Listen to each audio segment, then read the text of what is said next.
Hello everyone, আসসালামু আলাইকুম। Welcome back to my channel. কেমন আছো তোমরা? আশা করছি ভালো আছো। তোমরা দেখছো রোজা রান্নাঘর উইথ ব্লগ। প্রতিদিনের মতো আজ আবারও চলে এলাম তোমাদের মাঝে নতুন আরেকটি রেসিপি নিয়ে। আজকে আমার রেসিপি থাকছে পটল চিকেন। ভিডিওটি স্কিপ না করে শেষ পর্যন্ত দেখার অনুরোধ রইল। আশা করছি তোমাদের ভালো লাগবে। চলো তাহলে দেখে নেওয়া যাক আজকের রেসিপি।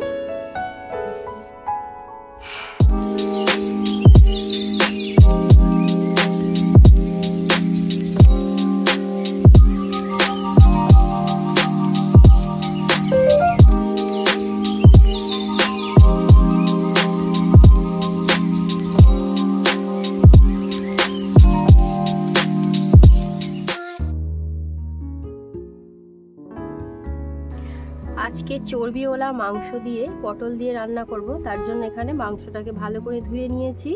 এদিকে নিয়েছি পটল, আলু, পেঁয়াজ, এদিকে সব মশলাও নেওয়া হয়ে গিয়েছে। এবারে পটলটা কেটে নেব।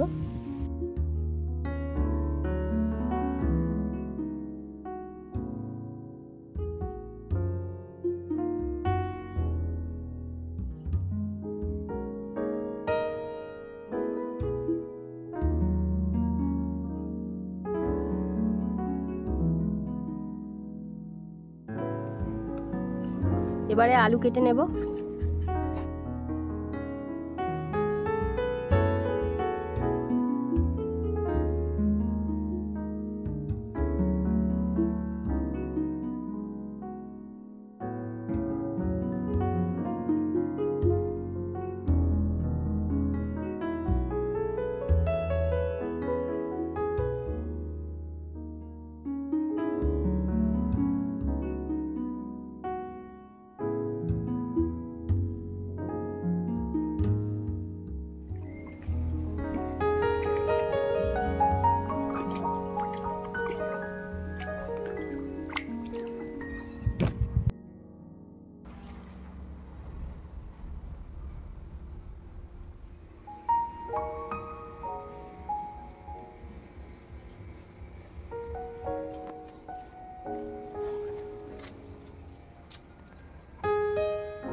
এবারে পেঁয়াজ কুচিয়ে নেব।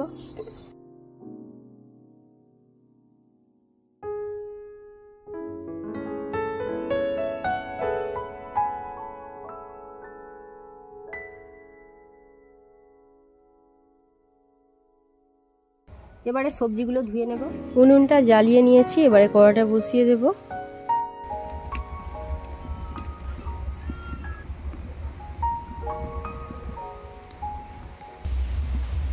প্রথমে আলু পটলটা ভেজে নেব। তার জন্য দিয়ে দিচ্ছি সরিষার তেল।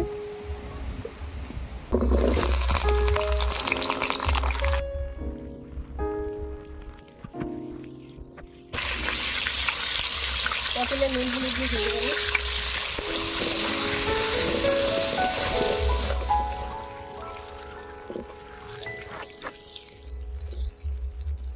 পটল ভাজা হয়ে গিয়েছে। এবারে তুলে নেব।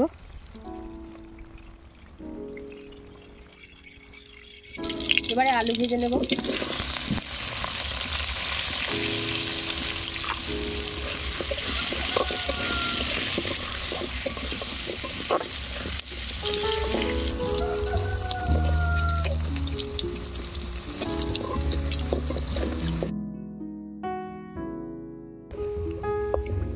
আলুও ভাজা হয়ে গিয়েছে। এবারে তুলে নেব।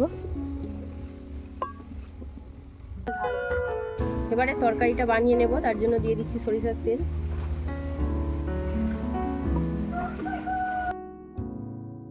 ফোড়নের জন্য দিচ্ছি গোটা গরম মশলা, তেজপাতা, একটা শুকনো লঙ্কা।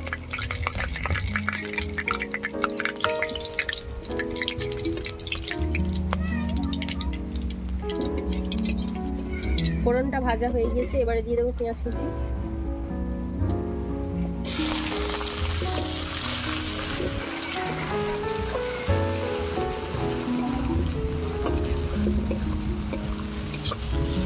এবারে দিয়ে দিচ্ছি আদা বাটা, রসুন বাটা। আদা রসুন পেঁয়াজটাকে লাল লাল করে ভেজে নেব।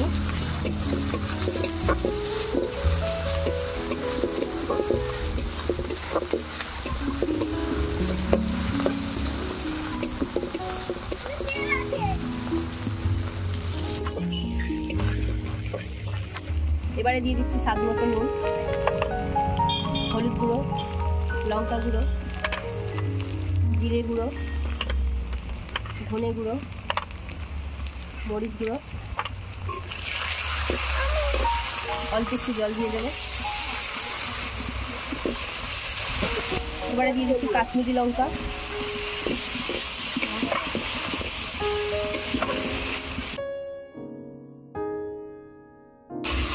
এবারে দিয়ে দিচ্ছি ধুয়ে রাখা চিকেন,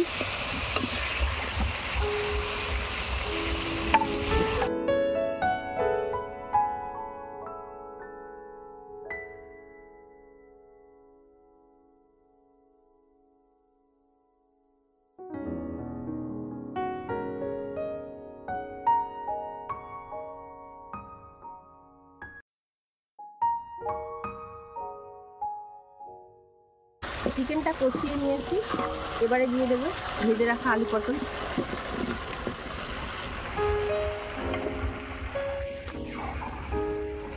আবারও সব কিছু একসঙ্গে ভালো করে কষিয়ে নেবে।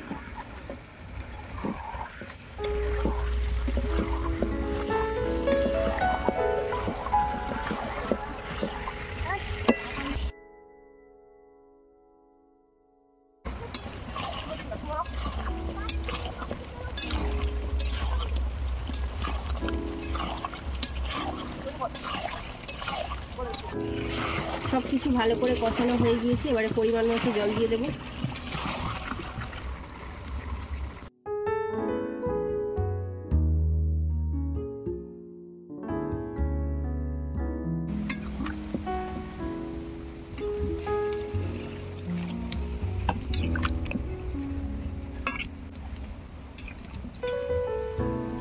পরিমাণ মতো জল দিয়ে দিয়েছি। এবারে ঢাকা দিয়ে সেদ্ধ করতে দেবো।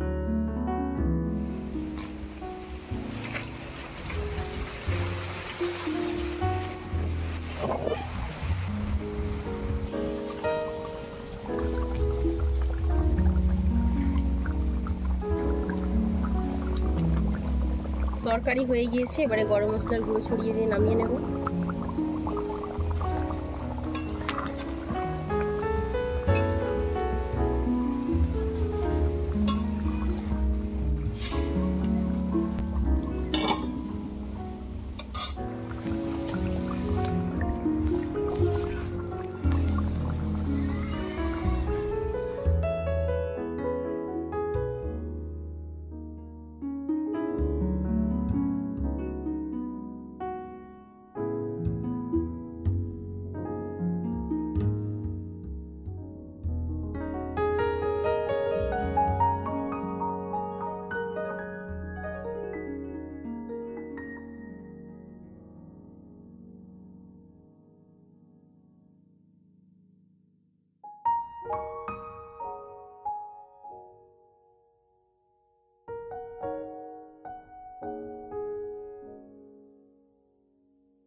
আমার আজকের রেসিপি তোমাদের কেমন লেগেছে অবশ্যই কমেন্টে জানাবে। যদি আজকের রেসিপি ভালো লেগে থাকে বন্ধুদের সঙ্গে শেয়ার করো। দেখা হচ্ছে আবারও নেক্সট অন্য কোনো রেসিপির সাথে। ভালো থেকো, সুস্থ থেকো, পরিবারের খেয়াল রেখো। বাই, আল্লাহ হাফেজ।